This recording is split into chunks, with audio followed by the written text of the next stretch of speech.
Assalamualaikum warahmatullahi wabarakatuh. Perkenalkan, nama saya Reynaldo Widyandika dengan NIM 2101117140113 yang berasal dari kelas rekayasa nilai kelas A. Ingin mempresentasikan tentang ringkasan studi kasus nomor 7 yang berjudul State Road 826 Palmetto Expressway Managed Land PD and E Study. Selanjutnya saya akan bahas dari pertama.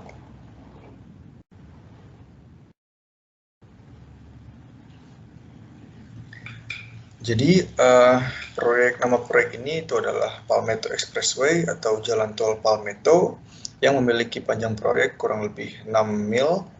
Waktu studi value engineering ini adalah sekitar tanggal 14 sampai dengan 18 Mei 2012. Latar belakangnya adalah jalur State Road 826 ini adalah salah satu jalur yang paling sering dipakai sepanjang koridor Miami-Dade County. Tujuan dari proyek ini untuk menambahkan 2 jalur pada setiap arah di sepanjang koridor tengah. Tujuan dari jalur cepat ini untuk meningkatkan mobilitas dan konektivitas, mengurangi kemacetan, menyediakan jalur alternatif sepanjang koridor State Road 826. Dapat dilihat di bawah ini adalah merupakan jalur SR 826.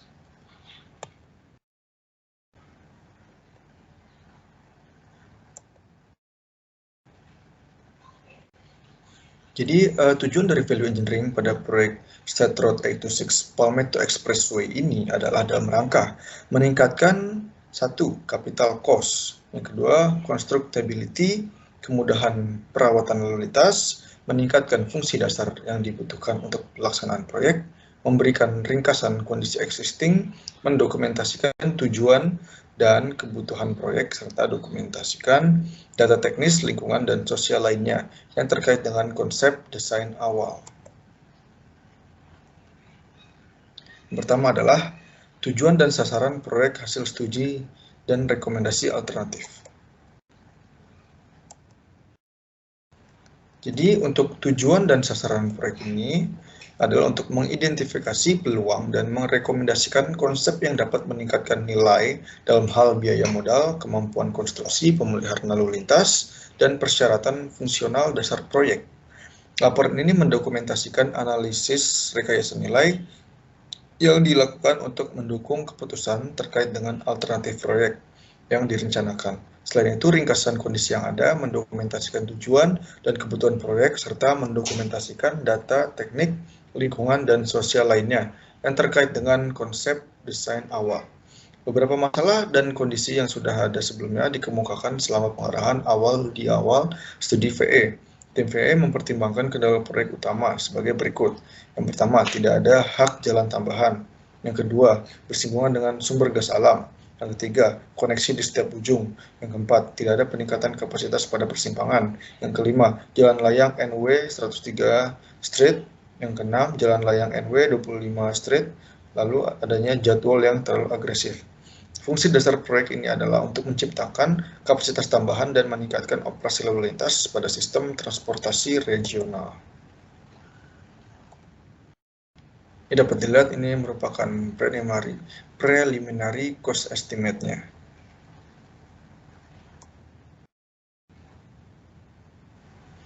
Lalu dari hasil studi value engineering ini, tim VE ini awalnya menghasilkan 31 ide dan 9 ditentukan untuk menjadi saran desain selama fase ide kreatif dan rencana kerja VE. Ide-ide tersebut kemudian dievaluasi berdasarkan kriteria evaluasi untuk proyek ini. Tujuan dari evaluasi ini adalah untuk mengidentifikasi ide-ide yang paling menjanjikan untuk mencapai penghematan sambil mempertahankan fungsi untuk meningkatkan operasi. Ide yang dikembangkan mempertahankan fungsi yang diperlukan sambil meningkatkan biaya keseluruhan konstruksi, meminimalkan waktu, meminimalkan konflik utilitas dan masalah hak jalan, meminimalkan dampak lingkungan, serta mengatasi masalah konektivitas regional, estetika, dan drainase. Lalu, rekomendasi dalam tabel berikut menunjukkan biaya awal yang diantisipasi, biaya operasi dan pemeliharaan, biaya masa depan dan biaya siklus hidup, atau biaya yang menunjukkan biaya modal awal dari rekomendasi yang diusulkan. Biaya siklus hidup nilai sekarang atau PW juga termasuk biaya awal dan biaya lain disebutkan. Penerimaan rekomendasi ini akan meningkatkan nilai dan dimasukkan ke dalam desain fasilitas. Rekomendasi ini tampaknya menjadi cara yang paling hemat biaya untuk fungsi yang diperlukan. Ini yang di bawah ini merupakan adalah ringkasan dari highest rate recommendation-nya.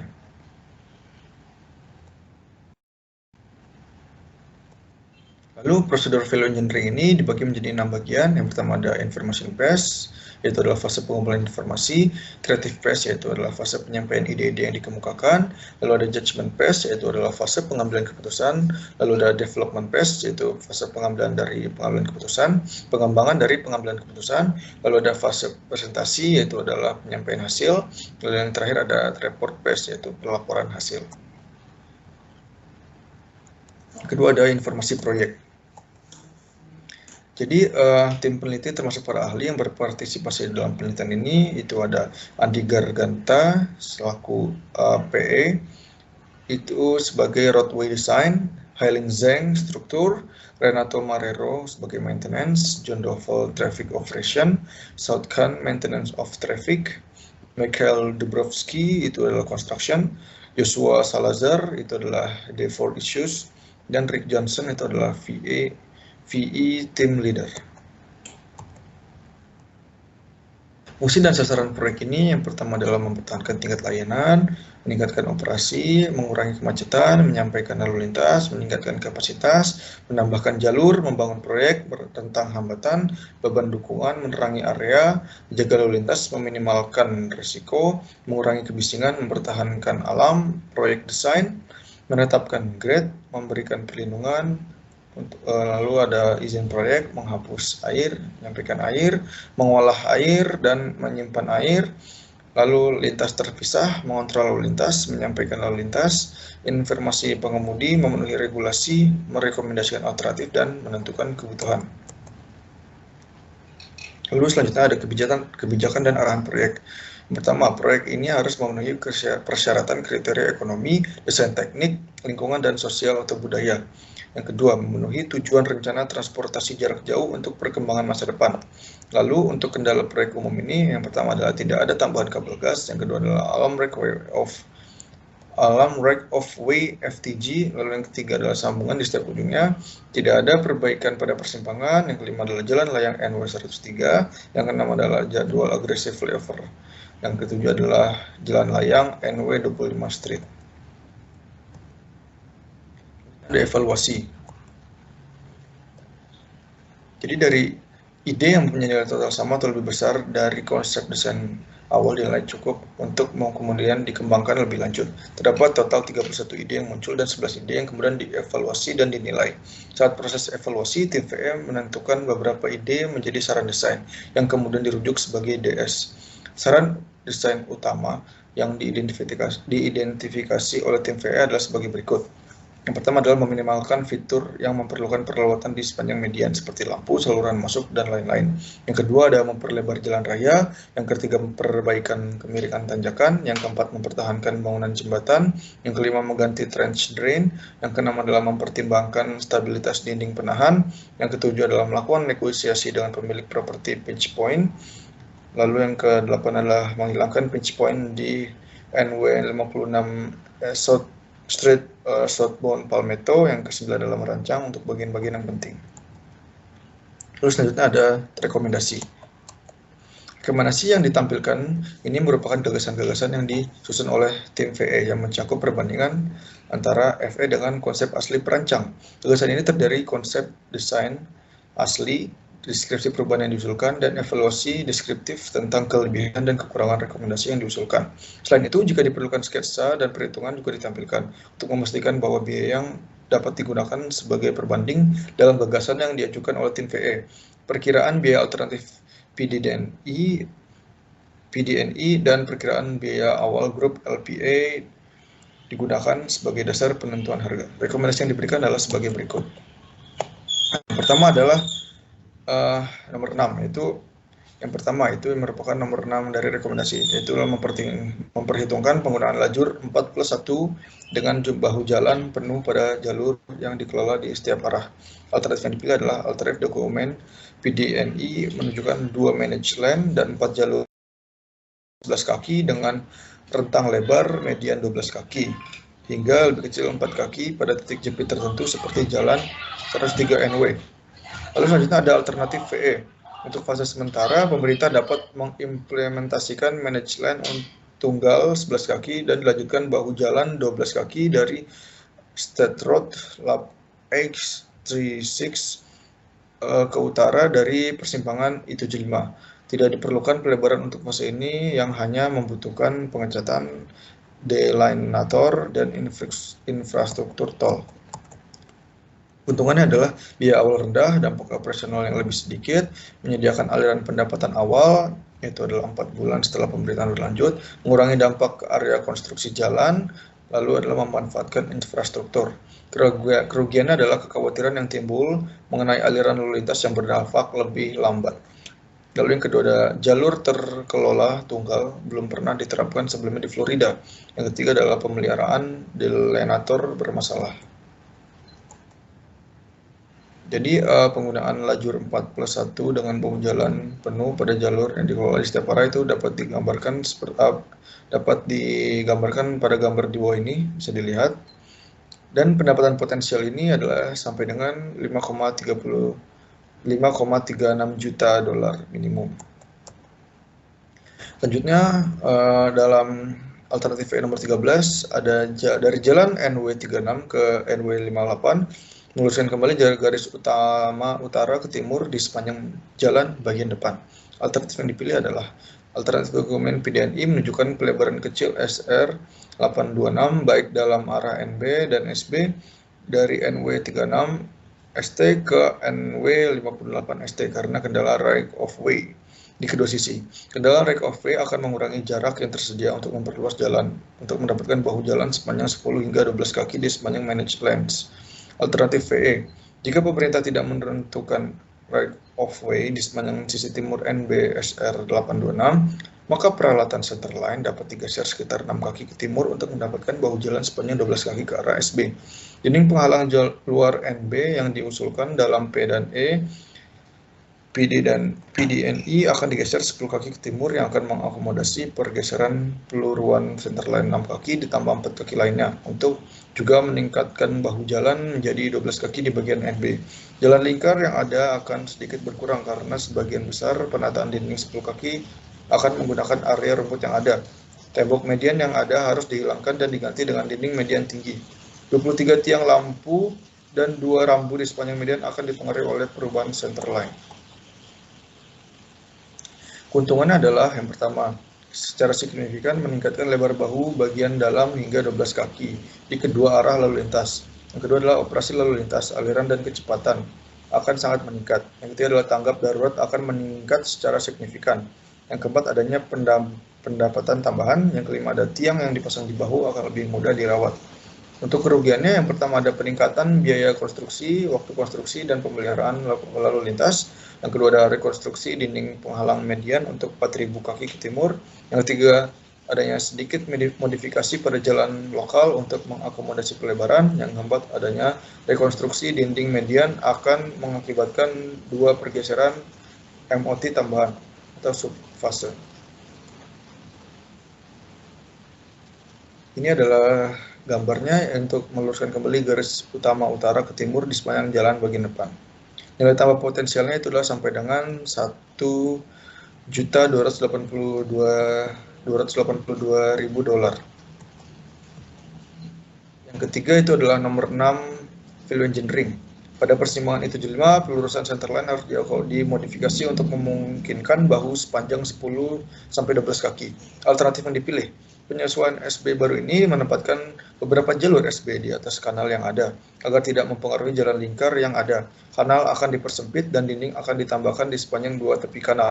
Hasil akhirnya dari jembatan layang I75 di sepanjang median SR826 mengurangi lebar bahu bagian dalam di kedua arah menjadi hanya 4 kaki.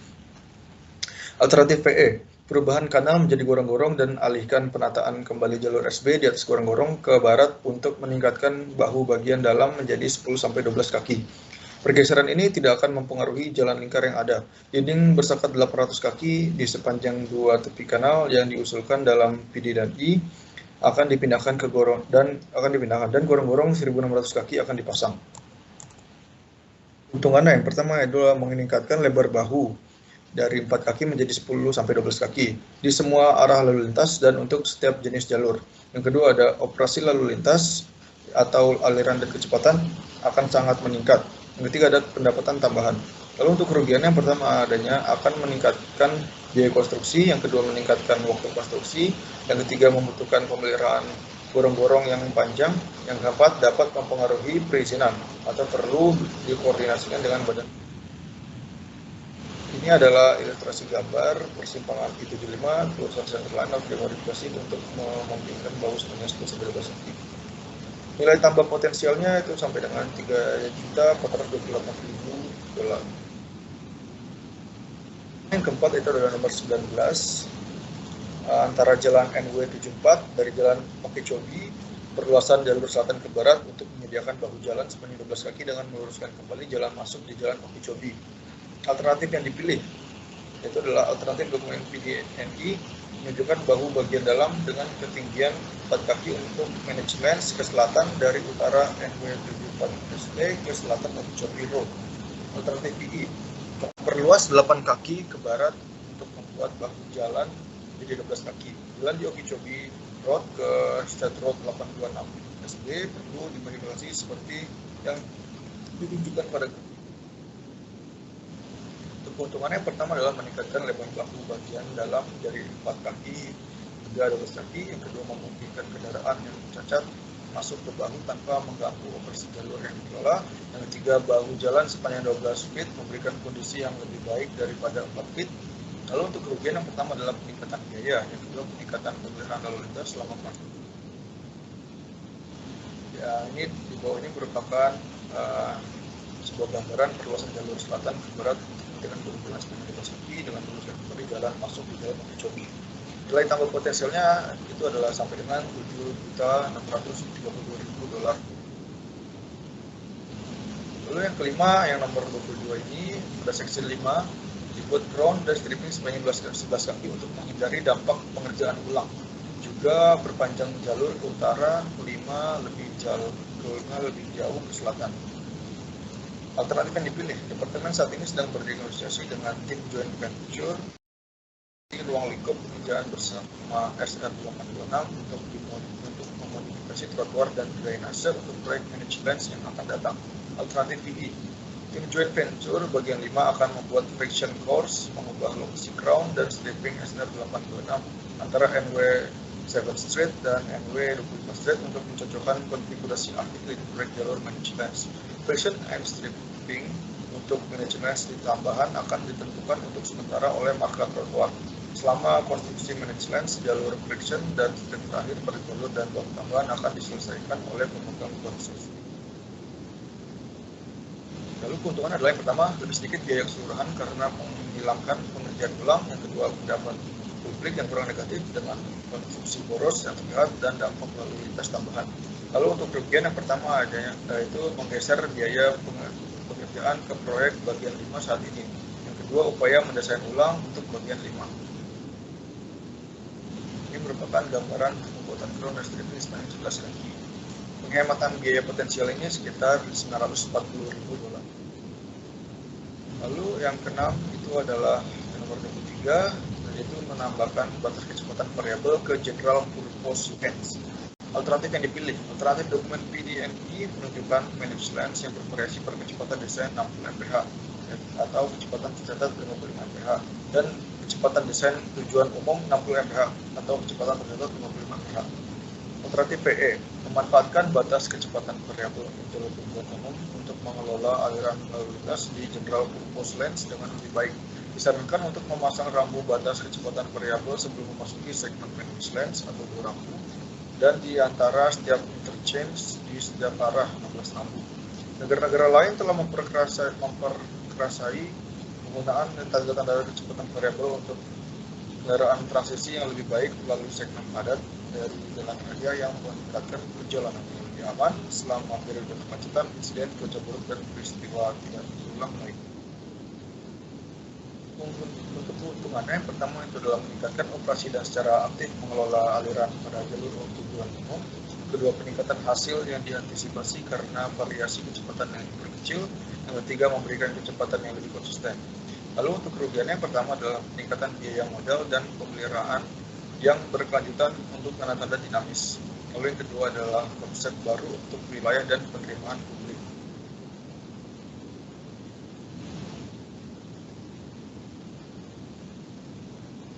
Lalu nilai tambah potensial dari penambahan batas kecepatan variabel dari General Purpose Line ini adalah sekitar 2 juta hingga 5 juta dolar. Sekian presentasi dari saya, kurang lebihnya mohon maaf. Assalamualaikum warahmatullahi wabarakatuh.